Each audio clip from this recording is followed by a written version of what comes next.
everyone, and welcome back to the channel. I'm just out for a quick ride to test new microphone setup in my helmet because my old microphone sucked and then it died, so it kind of dead sucked. It sucked from beyond the grave, which is, you know. Oh dear. Yes, I'm on the Hypermotard 950 SP. I'm still running it in, coming up to 400 miles on it now. I'm getting out in the evenings mostly and the occasional Sunday. Sorry it's been a bit quiet on the old content front. I've been mega busy at work, and the reason I've got a new microphone, obviously, as well as doing this channel, I do have an actual job, if you don't know, which is running a website called Drive Tribe for Clarkson Hamden May, who are our founders and who own a big stake of it. So yeah, this week I'm going up to do a bit of evil sponsored content for Drive Tribe, to promote the new Long Way Up series. That's the Ewan McGregor and Charlie Borman thing on Apple TV Plus, where they rode from the bottom of South America to LA on electric Harley Davidsons. Clearly we don't have the budget for that, so I'm going to do a very low rent version, seeing how far up the UK I can get in a day on a motorbike beach charging every 100 miles. So stay tuned to the Drive Tribe channel for that. But yeah, I know lots of you here are here for my car content. That's going to be on my other channel. Search for Tim Rohde, same name as this channel, Drive Stuff. So Tim Rohde Drive Stuff, and you'll find me doing lots of Polestar things, new Defender, Aston Martins, Audi RS6, blah blah blah. All the four-wheel stuff's going to be on there. All the two-wheel stuff is going to be on here. So yeah, my job. I've been a car journalist for coming up to 10 years now, pretty much, and yeah, my job is basically to run this big website called Drive Tribe. Millions of people every month come to it, and I can review cars and go on car launches when coronavirus wasn't a thing, and just generally it's not a terrible job to have, let's be honest. And I get to work with James May, who is fantastic.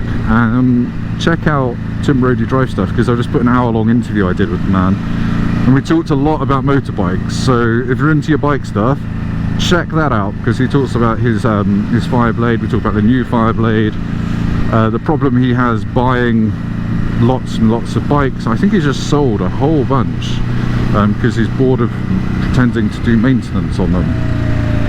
This is why I don't come for a ride on Sunday. Usually these roads are as quiet as the grave, but today they're as quiet as a necrophiliac grave party. You don't need to brake for that corner. You're in a Toyota Aygo, and I've got a full neutral. Hello Ducati quickshifter, I'm still running it in. So yeah, get to work James May. I've been to his garage a lot. He has so many motorbikes that he kind of has to, well, he loses count of how many motorbikes he's got, but he does ride. He potters around London on the R9T, and he takes his CBR 600 RRs out at his cottage in the countryside, and we talk about that on the podcast, so I'll stop banging on about it. Go and check it out. He's working with him. He's exactly as nice as you think he's going to be. He's lovely. He's got all the time in the world for anyone, no matter how important they are in, you know, the company or whatever. That's better. Sorry, Mr. Belgian. Yeah, he's just genuinely really interesting, and you'll see in the podcast we talk a lot about flying and planes. I can't fly. I have flown a plane a couple of times, but I'm no Missenden flyer with my license. Right, you're going to stay behind you cyclists until it's a Sunday. So yeah, day job. You know, it's been a bit quieter than usual, obviously, because coronavirus. I used to be flying pretty much once a week, once every 2 weeks, to go and test ride new cars in nice places in Europe. Obviously that's not really possible, so manufacturers are just doing stuff in the UK instead, which suits me fine. I'm not allowed to share cars anymore. Normally on a car launch you have to share with someone of unknown driving talent and aggression, which is sometimes utterly terrifying, so it's quite nice to just poodle along on my own. But anyway, you're not here to talk about cars, you're here to hear my thoughts, I imagine, on how I'm getting on with the Ducati Hypermotard 950 the SP. To be honest, it's completely and utterly reinvigorated my love of biking, just because it's not a sports bike, so I don't have to put leather trousers on to be able to grip the tank and find it comfortable. It's just, I don't know, it's making me feel like like I just passed my test again, in the sense of that joy that I get out of it. It's really quite, yeah, I don't know, it's really quite a lovely thing. What I've been surprised by is, you know, running it in, you have to keep it under a certain rev limit, and that's not really been a problem. Still having fun on it, despite the fact I've got to keep it below 7,000 RPM. It's just got so much torque. Well, not so much torque. Obviously my 1198 had loads more torque, but it's all available from basically 3,000 RPM, so you can just go bap, bap, bap, short shifting everywhere, and have plus de joli, as I believe they say in France. Plus de vin. Yes, people keep asking me, what am I going to do? How am I going to mod my bike? And the answer is, well, not much this year. I've put a few little bits of protection on it, which I'll show you, because there is a bit of a, what looks like a design flaw in this bike, and I'll show you that. But yeah, next year I'll get, see what I mean? Yeah, next year I'll stick probably the Termi slip-ons, because I know they don't make much difference to the noise, the volume, but I don't want a really loud bike anymore. I'm kind of over that. The 1198 I had before this had Termi slip-ons on it, but it was also decatted, and it was just way too loud. You know, I had to push it to the end of my road to start it up, and then on the many occasions it didn't start. I had to push it back up my road, and it was just a pain in the arse. And I'm kind of done with antisocially loud bikes. On all the local Facebook groups you get people saying, all these loud motorcyclists, they must be speeding. So yeah, I'm using it a lot more, which is the point of having a motorbike, right? Because they have to be used, not to, you know, sit around collecting dust. Everything about it is so much fun at legal speeds. You know, just every little crest is just a bit of a it eggs you on. It just eggs you on, and the throttle connection in sport is so sharp, but it's also really controllable and adjustable. So it's just every little second gear corner you get to do a little wheelie out of it. And man, the cornering on this thing is ridiculous. I actually have more confidence in the front end of this than I did on my 1198, and that's ridiculous. That was a sports bike. This is, you know, a naked, and usually the front end feels far away and vague, but because you're so, I don't know, you're over the front tyre, and you can, if you want, stick your elbows out, get your head down, and just get on with it and ride in a sportlich fashion.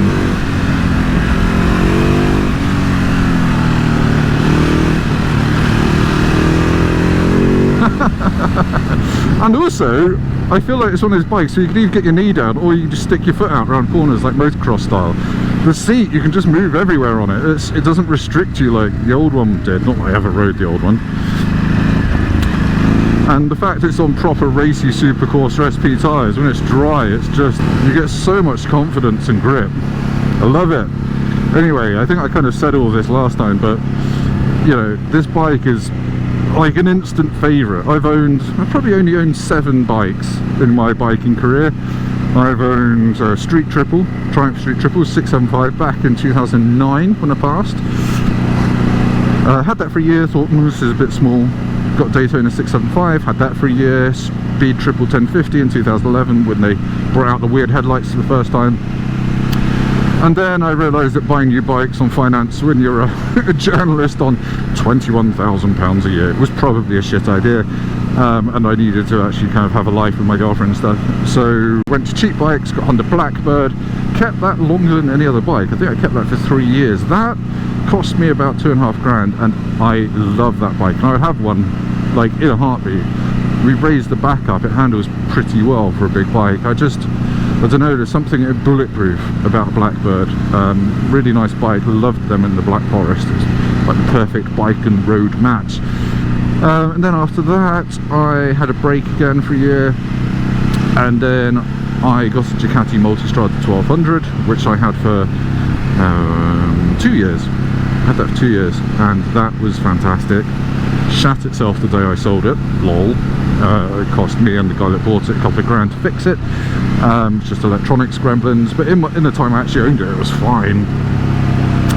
Then I got my 1198 when I found out I was having my first child and I wanted to do one last tour, and I thought, what better bike to tour on than one with a really uncomfortable riding position, doesn't do speeds below 17 miles an hour, and does 80 miles to a tank. Yay, that was the sensible life decision.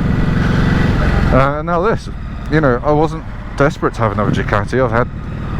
I'd had two, and I'm not like a brand whore. I just want the right bike for me and the kind of riding I do. And you know, this is an expensive bike. What it is, it's a 14 grand bike. You could get all manner of fast sporty bike stuff for that, like an S1000 RR with a few miles on it, or I don't know, a Panigale, the 1299 or something like that, or a Tuono V4. That's what really tempted me. But no, this just suits the kind of riding I do.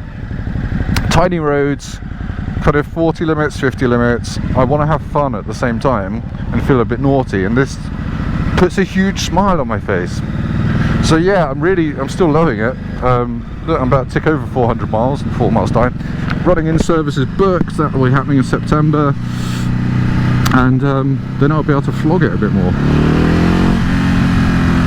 Yeah, I really like it. Sounds nice as well with stop cans on it. Right, I'm going to find somewhere to pull over and I'll do a little walkie-talkie roundy thing. Oh yes, I should say as well, my Ducati 1198, I've had a few questions about that, why I got rid of it, because it is an iconic sports bike. It's probably going to go up in value, blah blah blah.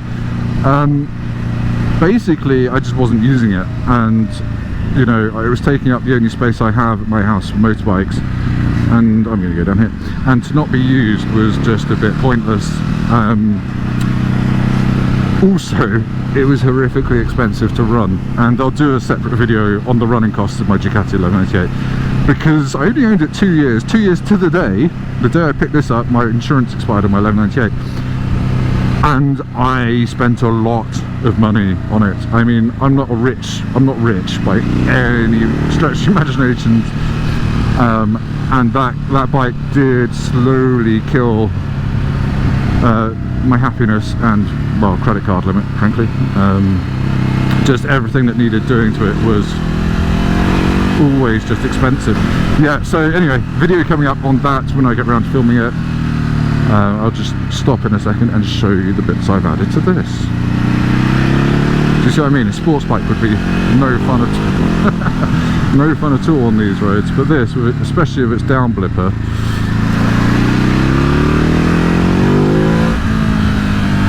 it's just so much fun.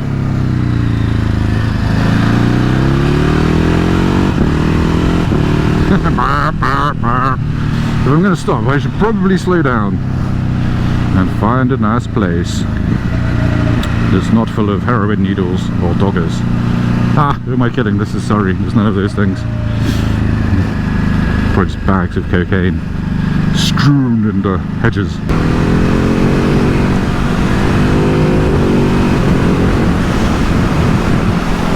We're going round Gatwick. That's Gatwick Airport. And this is kind of like a perimeter road. It's a bit bumpy and gnarly. I came around here on a KTM 1290 Super Adventure once and it just soaked up all the bumps. This is a lot firmer, but it's not bad. Wish I'd been a bit more prepared for that. I would have done a dank wheelie. I say dank wheelie. Wheelie by me. Shit.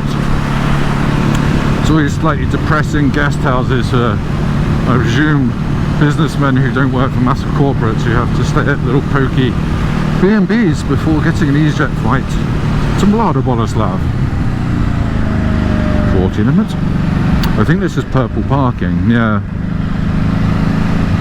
Which feels like an absolute fucking mile away from the airport. But hey, they've only damaged one of my cars before. I'll give them a break. Actually, to be fair, I'm not entirely sure they did the damage, but I thought they did, and then they fessed up and then they gave me £800 to repair it, so whatever. Thank you, purple parking. There's some runway lights. I'll stand on the pegs. I don't think much is happening today. I have just booked flights, weirdly, but not from Gatwick. Going on a holiday, which I imagine will get cancelled because the country I'm going to will probably get put back on the list. It's one underrated thing about standing up on a motorbike is how cool it makes your bum feel when you sit back down. Like, if you're in a hot country, stand up for a bit and you think, oh yeah, this is right, but it's when you sit back down, I don't know what it is, but something about the interaction between your now slightly cooled posterior clothing and your buttocks, it just feels like you've sat in a bucket of ice water. It's fantastic. What am I talking about?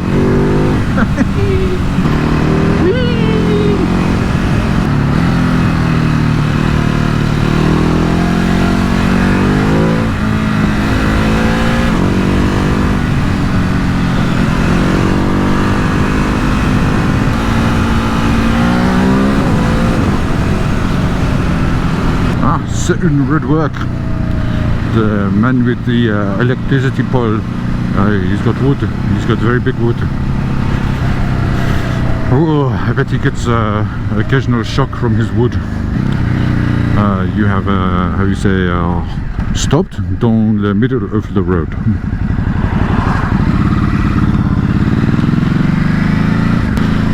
I'll take you ERS, but I must wait until I'm past the cyclists, so I do not scare them.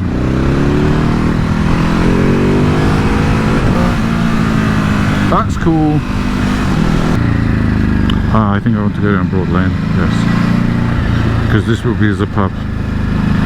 The pub with the grub. Let's do a quick Yui. Sling a Yui, mate. Sling a Yui in pub car park, in the Parco. It's probably not what they call. Boom, boom, boom. I think they have nice car meets. Oh, hello, hello, hello. That's my glove. Yeah, I think they have quite nice car meets in there. Whee! Let's go down here. Back home. I love it. Just get the front skipping a little bit. Makes you feel alive. Oh no, we're coming up to the bridge of inevitable shit wheelies. The BIS W. The bridge, the bridge, the bridge of shit wheelies.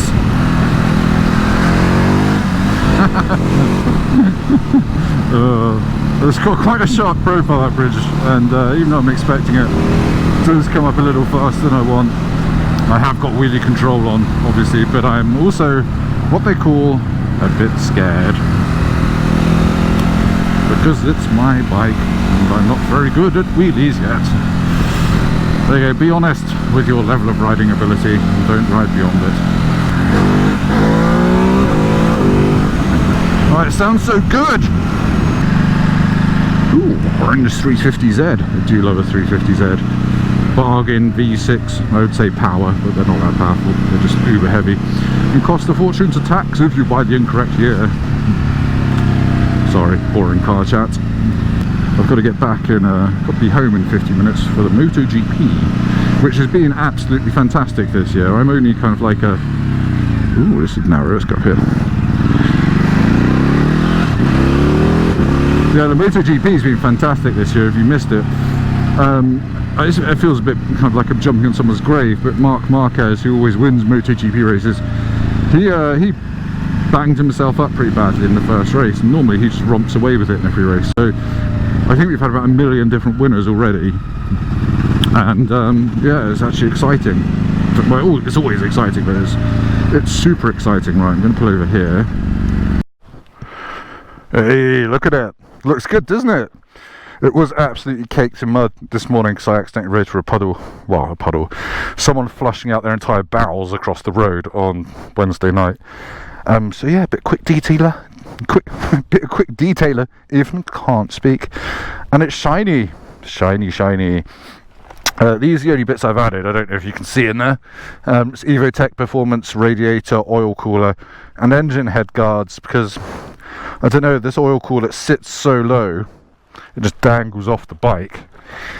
I thought if that takes a stone, that's going to cost me loads of money, so it's about 170 quid for all that. It's really light, but really sturdy and nicely made out of metal. So yeah, how exciting is that? The only mod I've done to it, otherwise it's just as I bought it. It looks cool, doesn't it? It's just a sweet little bundle of naughtiness. I will stick a tail tidy on it at some point, but I need to work out how to not to melt my number plates. I've nearly got rid of my chicken strips, don't judge. I'd say they're pretty much gone actually. So there we go, shut up internet. Right, anyway, yeah, stay tuned and I'll bring you that 1198 running cost video as soon as I've, you know, got less work on, which will be soon, hopefully, if I don't die riding this electric Harley Davidson as far north as I can. Right, anyway, thank you for watching. Like and subscribe, check out my car channel, Tim Roadie Drives Stuff. There's loads more videos on there than this bike channel, so if you want to hear more of my ramblings, check that out. I just did my fly up because I was flying low. Right, catch you later. Like, comment, subscribe, bell and notification bell.